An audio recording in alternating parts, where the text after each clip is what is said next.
नमस्कार साथियों। उड़ीसा में बालासोर में जो कल हृदय विदारक परसों जो ट्रेन हादसा हुआ, जिसमें 288 लोग मारे गए, 1100 के लगभग घायल हुए। हमारी संवेदनाएं उन तमाम परिवारों को जिन्होंने अपने प्रियजनों को गंवाया है। साथ ही ओडिशा पुलिस, एनडीआरएफ, ओडीआरएफ और भारतीय सेना को धन्यवाद, जो पीड़ितों की मदद के लिए तत्परता उन्होंने दिखाई। और ओडिशा के लोगों की जो मानवीय छवि देखने को कल मिली, वो इस देश की मानवीय छवि है। रक्तदान करने कतारों में लोग खड़े थे, नौजवान लोग खड़े थे। इससे यह पता चलता है कि एक राष्ट्र के तौर पर हम लोग कितने सजग, कितने संवेदनशील लोग हैं। लेकिन बड़े अफसोस की बात है कि हमारी सरकार उतनी संवेदनशील नहीं दिखती। प्रधानमंत्री जी, आपके रहते भारत की किस्मत के बारे में तो मैं कुछ नहीं कहूंगा, लेकिन आप की किस्मत के बारे में 2 शब्द जरूर कहूंगा। आपने एक कवच अपने आसपास खड़ा कर दिया। वो कवच आपको सीएजी रिपोर्ट से बचाता है, वो कवच आपको प्राइम टाइम डिबेट से बचाता है, वो कवच आपको किसी भी तरह की पब्लिक स्क्रूटिनी, सार्वजनिक जांच से बचाता है। वो कवच देश की सीमाओं को नहीं बचाता, वो कवच ऑक्सीजन के लिए मारे मारे फिर रहे लोगों को नहीं बचाता, वो कवच रेल यात्रियों को नहीं बचाता, वो कवच सिर्फ और सिर्फ आपकी छवि को बचाता है। ऐसा कवच किसी सरकार को, किसी प्रधानमंत्री को कभी नहीं मिला। काश ये कवच रेल यात्रियों को भी मिलता। एक जमाना था जब लाल बहादुर शास्त्री जी जैसे लोग थे जिन्होंने इस्तीफा दिया, माधवराव सिंधिया जी ने इस्तीफा दिया एक रेल हादसे पर, नीतीश कुमार जी ने इस्तीफा दिया एक रेल हादसे पर। इस्तीफे का अर्थ क्या होता है? इस्तीफे का अर्थ होता है नैतिक जिम्मेदारी लेना। ना जिम्मेदारी दिखती है, ना नैतिकता दिखती है। आपको क्या उम्मीद है यहां से कोई इस्तीफा आएगा? हमें तो यह नहीं समझ में आ रहा हम इस्तीफा मांगे किससे।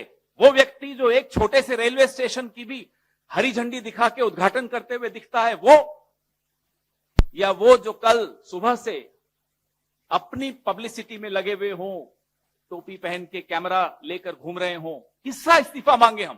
प्रधानमंत्री, हम आप पर छोड़ते हैं, आप किसका इस्तीफा लेना चाहते हो। लेकिन ये देश उम्मीद करता है कि जिस तरह से लाल बहादुर शास्त्री जी ने, जिस तरह से नीतीश कुमार जी ने, जिस तरह से माधवराव जी सिंधिया ने इस्तीफा दिया था, आप भी अपने रेल मंत्री से इस्तीफा लेंगे। सीएजी रिपोर्ट आपके सामने है, पार्लियामेंट की स्टैंडिंग कमेटी की रिपोर्ट मेरे साथी, मेरे सहयोगी शक्ति सिंह गोहिल साहब के पास है, इस पर वो चर्चा करेंगे। सीएजी की रिपोर्ट बड़े स्पष्ट तौर पे बताती है कि 2017 से 21 के बीच में डिरेलमेंट, यानी ट्रेन के पटरी से नीचे उतर जाने की वजह से 1127 हादसे, 1127 derailments between the year 2017 and 21। By the way, ये सीएजी रिपोर्ट वही है जिसको आधार बनाकर आप लोग भी किसी जमाने में प्राइम टाइम डिबेट्स करते थे और यूपीए की सरकार के मंत्रियों से इस्तीफे मांगते थे। तब वो कवच नहीं होता था जो आज प्रधानमंत्री को कवच मिला हुआ है, आप सबकी तरफ से भी मिला हुआ है। मोदी सरकार का जो ट्रैक रिन्यूअल का बजट है, ये सीएजी रिपोर्ट भी हम आपको प्रेस रिलीज के मार्फत सर्कुलेट करेंगे। शायद आपके टेबलों पर आपके संपादकों ने नहीं भेजी होगी, या संपादकों की टेबलों पे उनके मालिकों ने नहीं भेजी होगी, मैं आपको जरूर भेजूंगा। ट्रैक रिन्यूअल का बजट हर साल कम होता जा रहा है और जो बजट है उसका यूटिलाइजेशन नहीं हो रहा। हम हाई स्पीड ट्रेन के खिलाफ नहीं है, लाइए, लेकिन 10-15 चमकती धमकती ट्रेन को दिखाकर आप पूरा इंफ्रास्ट्रक्चर, पूरा ढांचा खोखला करते चले जाएंगे, यह मंजूर नहीं। सवाल आपकी विजन, आपकी सोच, आपकी नीयत पर है।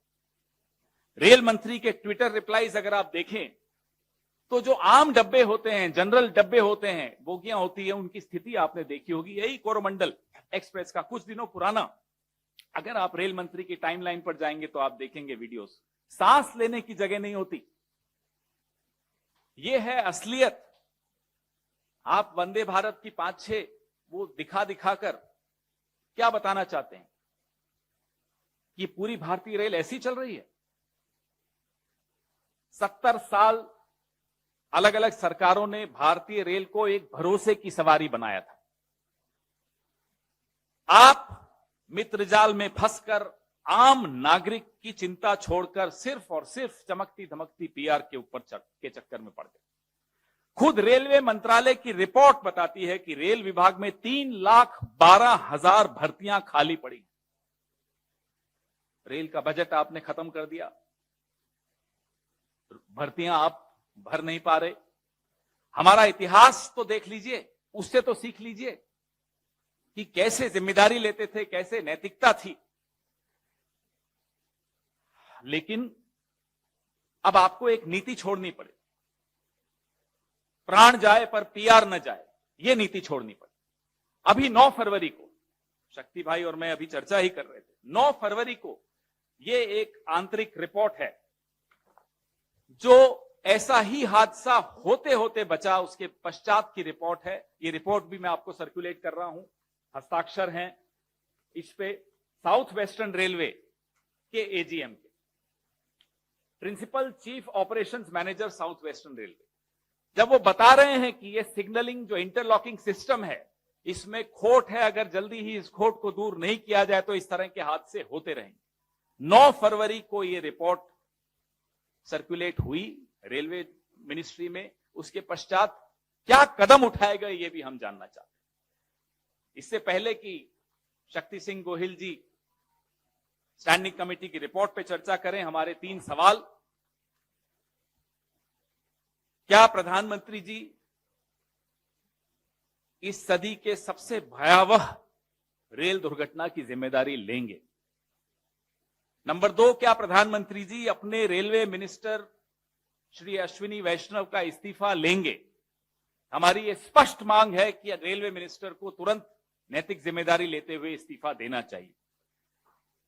सीएजी रिपोर्ट, पार्लियामेंट की स्टैंडिंग कमेटी रिपोर्ट, इन तमाम रिपोर्टों का, और ये 9 फरवरी की जो रिपोर्ट थी साउथ वेस्टर्न रेलवे की, इन सब रिपोर्टों पे जो सवाल उठते हैं, इन सवालों का जवाब प्रधानमंत्री जी की तरफ से कौन देगा? और मैं उम्मीद करता हूं कि सवाल आप उठाएंगे। माफ कीजिएगा अगर ये कवच प्रधानमंत्री जी के आसपास आप लोगों ने नहीं खड़ा किया होता तो ये सवाल बहुत पहले उठते, सीएजी रिपोर्ट्स के सवाल उठते। इस रिपोर्ट को कहीं ना कहीं छपते हुए हम देखते, इस पे चर्चा और डिबेट्स होती, तो शायद ये 288 लोग अपनी जान नहीं गंवाते। हमारा और आपका काम सरकार को जनता से बचाने का नहीं है, जनता को सरकार से बचाने का। अभी भी समय है, हम सबको ये जिम्मेदारी निभानी पड़ेगी, नहीं तो ये दुर्घटनाएं होती रहेंगी, लोगों की जान जाती रहेगी और यूं ही हम एक दूसरे को ढांढस बनाते रहेंगे।